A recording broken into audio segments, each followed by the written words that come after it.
Hey Wayne, this is Dave Murphy from 90 Day Fiance, and I want to wish you a happy anniversary to Jessica, I'm guessing. This is 3 years. That would have put 3 years would have been about the time that I was going to get married, if I was going to get married to Lana.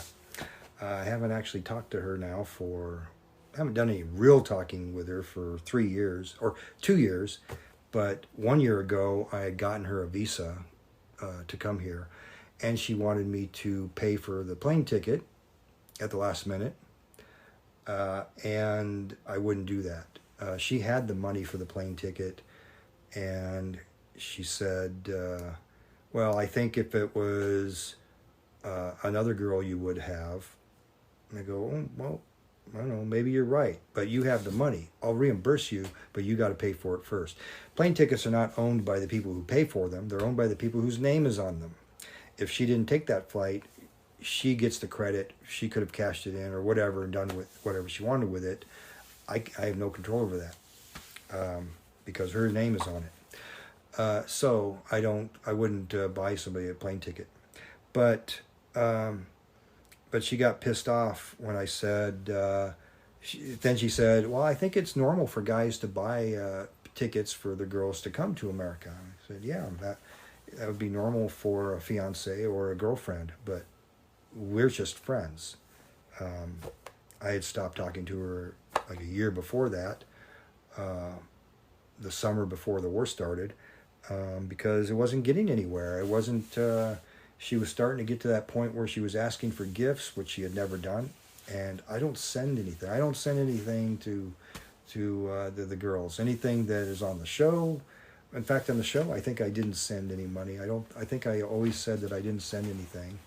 Of course, there was a time when they wanted Lana to tell, oh, how much money has he sent you or whatever. And they didn't like her response, so I don't think they played it. But they made her say certain things, and because they faked everything, she didn't want to participate in the tell-all. She didn't want to have anything to do with them. Kick over the camera. She didn't want to have anything to do with them after she found out how fake it is.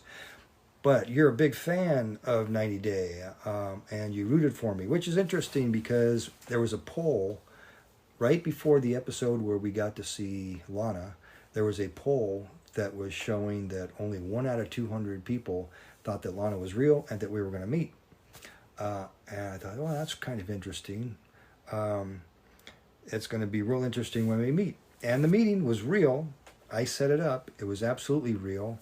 And I choreographed here I am saying I choreographed it because they make up everything. So I choreographed the whole meeting because the meeting was real. It wasn't anything they set up. So I knew how big a thing it was going to be because they were going to take me down in the show pretty far before bringing me back up with this meeting. The way that I was finding out that the editing was happening. And I knew that was a big thing. I didn't get to see it on TV until it was after a few weeks after, because I don't have TV at home. But I heard my neighbor. I knew when it was on, and I heard my neighbor scream. Because we're getting to be about summertime, everybody has their windows open, and their window's literally right next to mine. And I heard her scream, and I thought, what the hell? She's watching the show? And then when I saw the show and saw the time when it was being shown, I thought, oh, this is about the right time. And later she told me, yeah, she was totally surprised by it. And it was shocking. Yeah, the world was shocked. So I'm sure you still got the shock factor, right? The entertainment value of actually rooting for me and then, making some bets with your wife or whatever that, hey, he's going to meet her, and she's saying, no, he's not. And then you're the winner, right?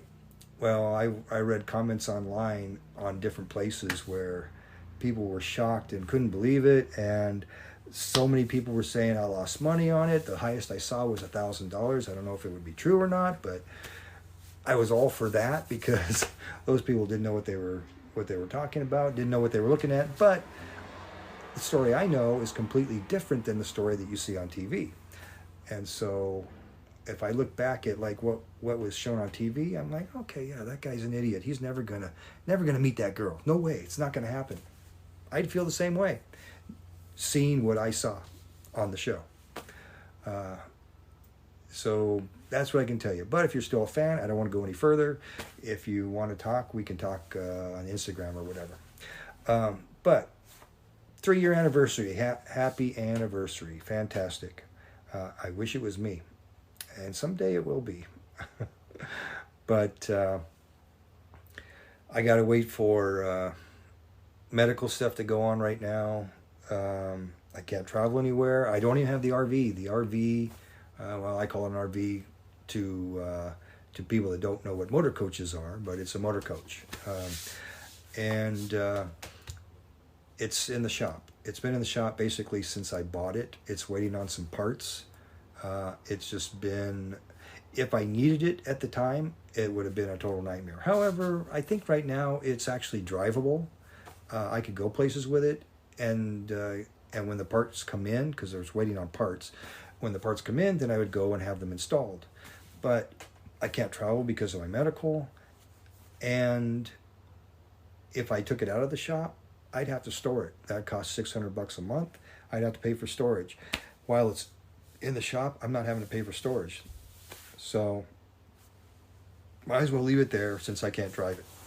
But I will be going to California with it, I think probably around Thanksgiving time.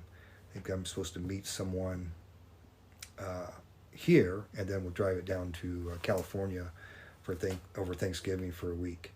Maybe see Disneyland, I don't know. But I'll go down to Southern California for a week. I have a sister that's in the east of Los Angeles by about 100 miles or so, maybe a little less, maybe 75 miles.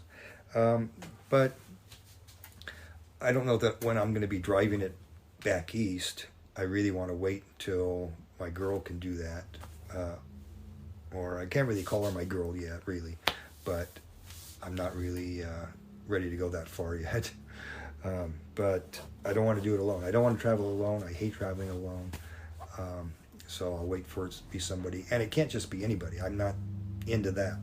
I'm probably the only guy on the show.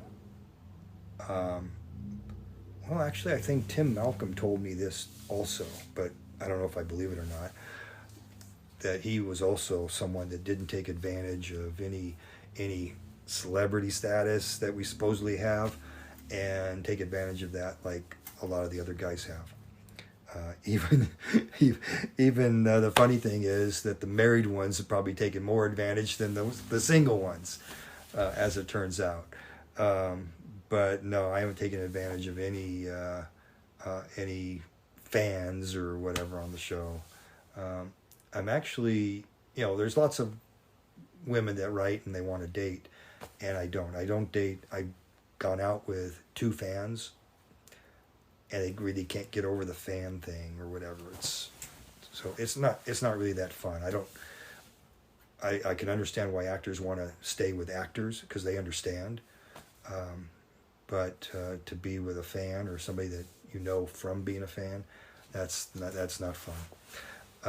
And so I did it twice, and that was it. And I don't do it again. Won't go out with them. I'll go out with them to go out to dinner or whatever. I do that a lot. A lot of people come here to Vegas and they ask if I'm available. I say, yeah, well, sure. If there's food, I'm there. So they'll say, yeah, let's go out to dinner or lunch or whatever. And I say, yep, I'll be there because I'm not doing anything else. I don't work, so I can do whatever I want. But if you find out that I'm near where you are and you want to get together, I'm game for that too. So, and Wayne, did you guess who this is from? From Jessica. Thank you, Jessica, for this. Today is the first day of the rest of your lives. Whatever you want, whatever dreams and desires you have, you can make them come true, but you have to work for it. You can't just sit back, buy lottery tickets, and wish for it to happen. You have to work to make it happen. And that's what I've done over the last 20 years. So it worked for me. So take care, guys. Have a great anniversary, and I'll talk to you later. Bye-bye.